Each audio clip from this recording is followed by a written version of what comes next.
Hola, mi nombre es Marcela Torres, me gusta que me llamen Mon, y este video es para presentarles una propuesta de introducción de las redes sociales al aula de clases. Nos encontramos en el CUCH, el Centro Universitario de Ciencias Sociales y Humanidades de la UDG, y vamos, ¿qué son las redes sociales? Cuando nosotros pensamos en redes sociales, pensamos directamente en Facebook, en Twitter, en Pinterest, cosas del área digital. Sin embargo, las redes sociales nacen a partir de la unión de entre una, dos, tres, cuatro personas, y es la unión que permite comunicación y difusión de información. Cuando nacen las tecnologías, estas redes permiten la masificación de compartir información y de estar en contacto entre más personas. ¿Cómo modifican las redes sociales a las personas? De hecho, es un campo de estudio muy amplio. Podemos averiguar cosas desde el aspecto social, desde el aspecto tecnológico, de muchas cosas, inclusive el antropológico. Sin embargo, sí es bien sabido que a partir de las redes sociales se simplifica la comunicación. ¿Esto qué quiere decir? Cuando nosotros interactuamos con una persona frente a frente, el lenguaje personal, el lenguaje físico de esa persona nos dice muchas cosas que pudiéramos no entender cuando estamos en un dispositivo. Por ejemplo, cuando salen los emojis, cuando salen distintas cosas que podemos nosotros compartir nuestro estado de ánimo, es más fácil comprender a esa otra persona con la que estamos hablando e interpretar de mejor manera lo que realmente quiere decir. Ahora, el siguiente punto es la trivialización de las relaciones sociales. ¿Esto qué quiere decir? Que como nosotros ya estamos en contacto con más personas, realmente nos es superfluo, por ejemplo, salir a comer con alguien o hacer cualquier otra cosa. Preferimos estar en el dispositivo que salir al exterior y relacionarnos con esas personas. Otros dos aspectos más es que a partir de las redes sociales los focos de atención se masifican y se despistan. ¿Esto qué quiere decir? Sale una noticia y esa noticia se vuelve un boom. Por ejemplo, la muerte de Juan Gabriel, también el hecho de que nuestro querido presidente compró su tesis. Entonces todos esos puntos se volvieron un punto de comunicación masiva y dejaron de lado otras noticias que pudieran considerarse importantes. El siguiente punto es la disposición. ¿Esto qué quiere decir? Nosotros disponemos del dispositivo, pero a través del dispositivo nosotros estamos conectados 24 horas al día, 7 días a la semana. Esto quiere decir que la facilidad para poder hablar con alguien nos ha llevado a trivializar el hecho de que podemos hablar con otra persona. Todo esto que tiene que ver con la educación, tiene que ver todo. Si hacemos una comparación de la arquitectura tradicional de la educación, podemos ver que es una arquitectura cerrada en donde el profesor tenía todo el conocimiento, e información, era el responsable de la retroalimentación. Y las instrucciones que daba el docente eran específicas para un método de educación industrializado. Todo es siempre con una instrucción, seguir esa instrucción y no cambiar de esa instrucción, y tampoco hay espacio para la cooperación, para el feedback, la retroalimentación de alumno a alumno. El ambiente educativo moderno pide que se desarrollen otros tipos de habilidades. El contexto laboral de hoy en día cambia a una velocidad vertiginosa, entonces el seguir instrucciones por parte del docente ya no nos da las herramientas suficientes que nosotros necesitamos para poder desarrollarnos en el ambiente laboral.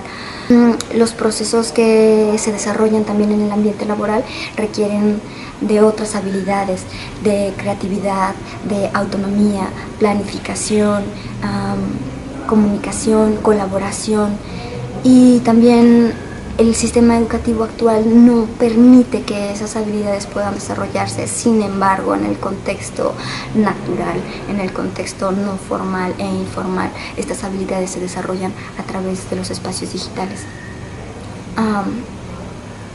El principio de la inclusión de los dispositivos y de las redes sociales. El principio de su inclusión fue en 1990 y hoy en día es una certeza que ya están dentro del aula los dispositivos digitales. Antes se consideraban un peligro para la educación porque distraían el foco de atención. El maestro ya no era el centro de la arquitectura educativa, sino que empezaban a dispersarse los focos de atención y al mismo tiempo se empezaban a desarrollar otros tipos de cosas como la infoxicación, el acceso permanente a la información y también las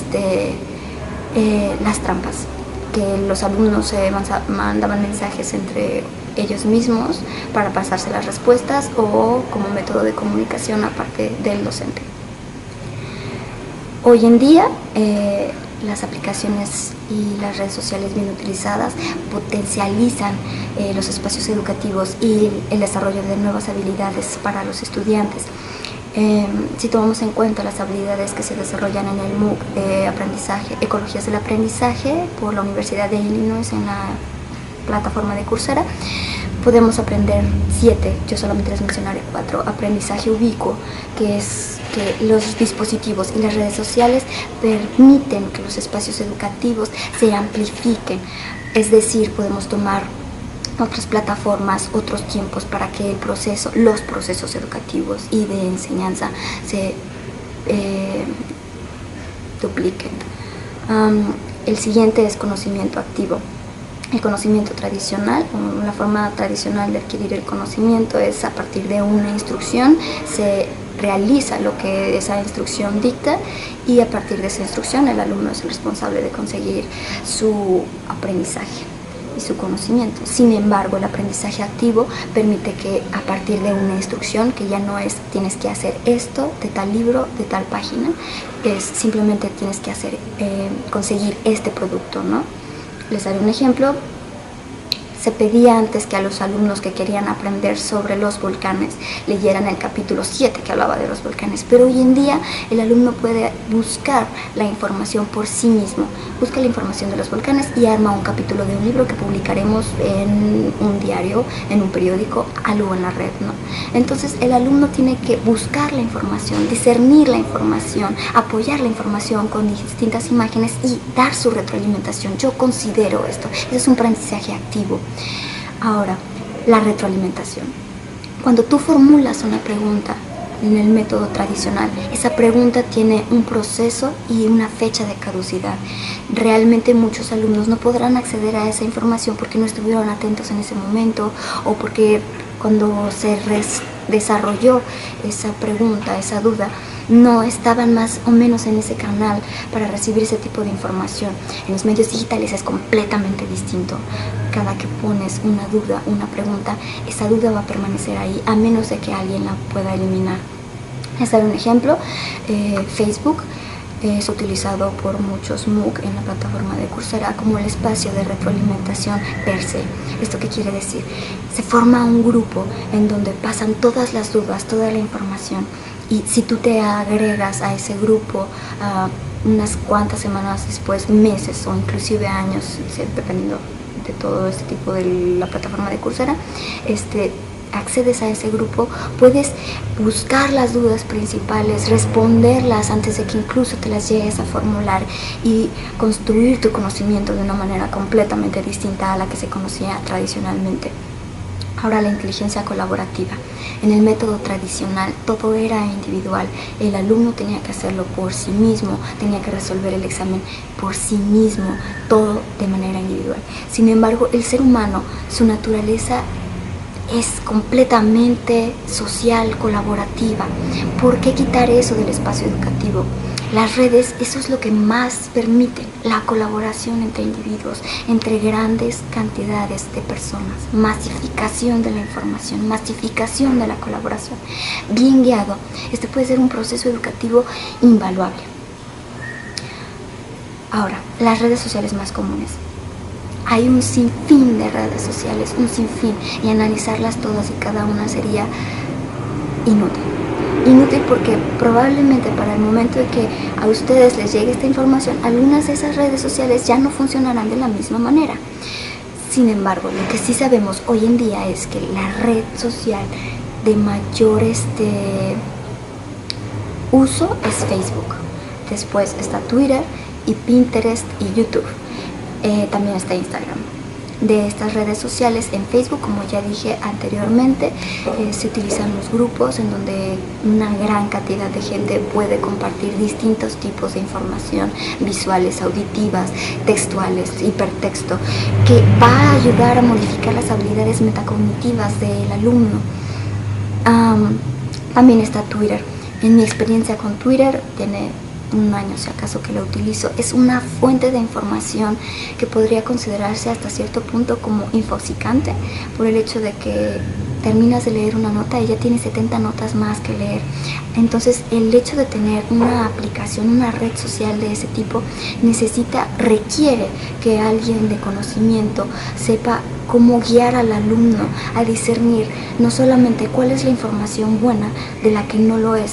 Y, o sea, esto es un juicio de valor, qué es bueno y qué es malo, pero podemos, por ejemplo, poner un objetivo. ¿Qué tipo de información necesitas para este objetivo que se está desarrollando y cuál no te interesa tanto de esas fuentes de informaciones? Cuáles son fidedignas y cuáles no lo son. De nuevo, vas modificando las habilidades metacognitivas de cada uno de los alumnos. YouTube. Hoy en día, las habilidades del estudiante requieren que sepa manejar de video, de audio, y sepa también cómo manejar las etiquetas de información para poder navegar de una mejor manera en Internet. Entonces, qué mejor manera de armar un video sobre una exposición o hacer también una presentación o documental a partir del objetivo que tienes en tu clase, y manejar todas estas etiquetas para que tu video pueda alcanzar el objetivo. Instagram y Pinterest. Instagram es una red completamente visual. El uso en la educación puede ser bastante divertido. Tenemos un proceso que requiere de cooperación o de documentación. Cuando se requiere de cooperación, por ejemplo, podemos pedir a los alumnos que hagan conciencia de cuánta es la cantidad de basura que se genera. Hay un proyecto en Instagram en donde cada una de las personas que están incluidas tienen que tomar una fotografía de un pedazo de basura que se encontraron en la calle. Empezó como una tarea local que se hizo viral y terminó siendo global, y hasta hoy en día sigue siendo activo. Y en cuanto a la documentación, puedes, por ejemplo, generar un proceso de documentación, por ejemplo en el área psicológica, en pedagogía, documentar a qué hora el estudiante está comiendo para que haga conciencia de los procesos de la inmediatez. Estoy dando puros ejemplos. Realmente, para incluir una red social, primero hay que pensar qué objetivo tenemos y después cómo la red social que queremos incluir nos va a ayudar para hacerlo. Finalmente, Pinterest. Pinterest depende mucho de cómo estés manejando esa red social, cómo esté modificado tu propio algoritmo, para así poder conseguir los pines con mayor contenido educativo, con fuentes más fidedignas. Pero también el estudiante tiene la responsabilidad de crear hoy en día. Entonces puede crear sus propias infografías, sus propias imágenes y subirlas a un tablero en comunión. Los tableros pueden agregarse 30 personas que los puedan administrar. Es realmente maravilloso. Ahora, las normativas de cada red social. Considero yo que podemos hacerlo de un lado o de otro. De un lado local e inmediato, enfocándonos nada más al objetivo del aula, o el global. Las redes sociales permiten una comunicación no solamente con tus propios alumnos, sino con futuros alumnos que tendrán probablemente la misma duda. Yo hace un par de semanas tenía dudas sobre una lectura y a la hora de buscar una respuesta a la pregunta que yo quería, encontré un grupo que se armó hace 7 años, y al entrar a ese grupo pude contestar todas mis preguntas. Entonces, podemos hacerlo local o podemos hacerlo global.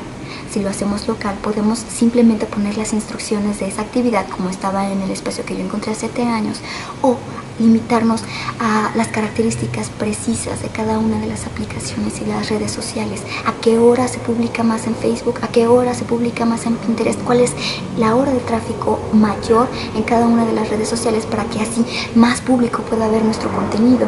Imagínate que el contenido de tu aula se haga viral. Ahora, las habilidades a desarrollar.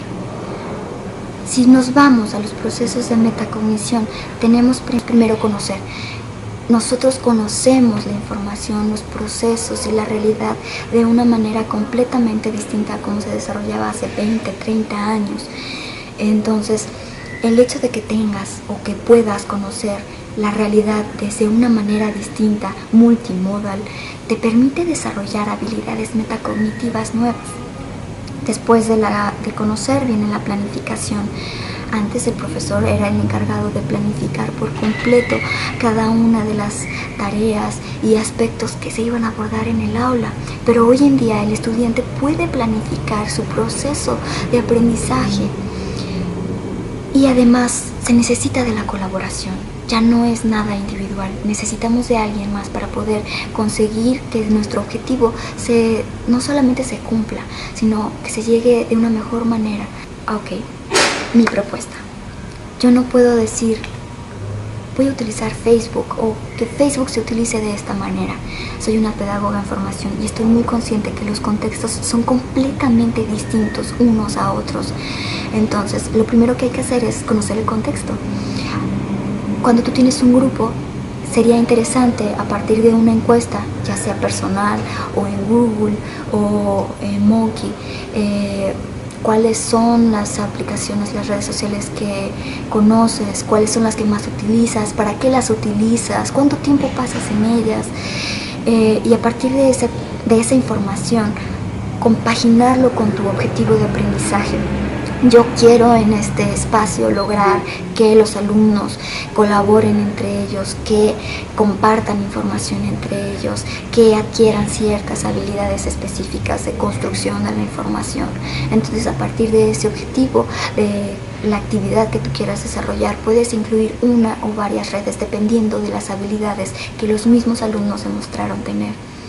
Entonces, una vez conocidas las características y el objetivo de aprendizaje, hay que conocer las características de cada una de las redes sociales. Realmente la red social que planeo utilizar podría ser la mejor. Por ejemplo, tan solo para el aspecto visual tenemos a Instagram, tenemos a Tumblr, tenemos incluso a Pinterest. Entonces, ¿cuál de esas redes sociales tiene las características que a mí me servirían para cumplir mi objetivo de aprendizaje? Y finalmente, permanecer abierto a las propuestas. Hoy en día el estudiante tiene un conocimiento y un bagaje cultural distinto al del profesor, no mejor, no peor, distinto. Entonces, el estar abiertos a estas nuevas propuestas nos podría llevar a un lugar completamente distinto, o inclusive mejor al que nosotros teníamos planeados al principio. Entonces, esa fue mi propuesta y en las conclusiones de este proyecto. Yo no sé mucho de redes sociales, no soy una experta, pero aprendí muchas cosas de esto y creo que hoy en día cada vez son más pequeños los niños que tienen acceso a las redes sociales, a los dispositivos. Sus habilidades van cambiando considerablemente y nosotros como pedagogos tenemos la obligación de estar abiertos a analizar ese contexto para poder generar propuestas que mejoren los procesos de educación y de aprendizaje. Y eso es todo. Mi nombre fue Marcela Torres y espero verla en la próxima. Adiós.